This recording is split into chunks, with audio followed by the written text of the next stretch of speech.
This is the VOA Special English Economics Report.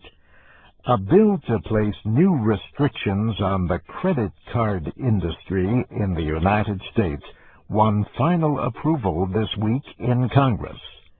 The measure went to President Obama to sign into law with popular support, except among banks. Credit card companies will have to inform card holders 45 days before they raise interest rates or change other important terms. The new act will also bar companies from raising rates on existing debts unless payment is at least 60 days late. Also, companies will have to send out billing statements at least 21 days before a payment is owed. They will have to tell how long and how much it would take to pay off the card if the holder makes only the lowest monthly payment.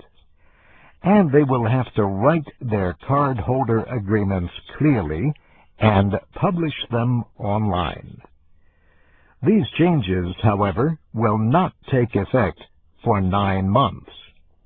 President Obama recently said it was time for credit card reform.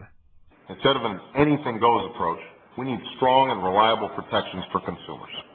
Instead of fine print that hides the truth, we need credit card forms and statements that have plain language in plain sight. Credit card companies say the changes will only reduce the availability of credit. These come at a time of recession when banks are reporting billions in losses in their credit card divisions. The president of the American Bankers Association says the legislation changes the entire business model of credit cards. Edward Yingling says it restricts the ability to price credit for risk. In other words, to charge more for those more likely not to repay their debts. Lots of people pay off their credit cards in full each month to avoid finance charges. But industry experts say card providers might now start charging new fees for all cardholders. And they say companies could raise their interest rates.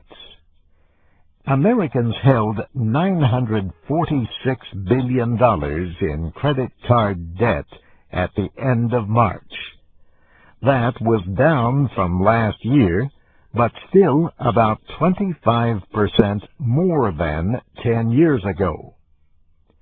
Elizabeth Kiss is a personal finance specialist with Purdue University in Indiana. She says the main value of the new Credit Card Act is that it provides an opportunity for consumers to have more information. But she says consumers have to make their own informed decisions.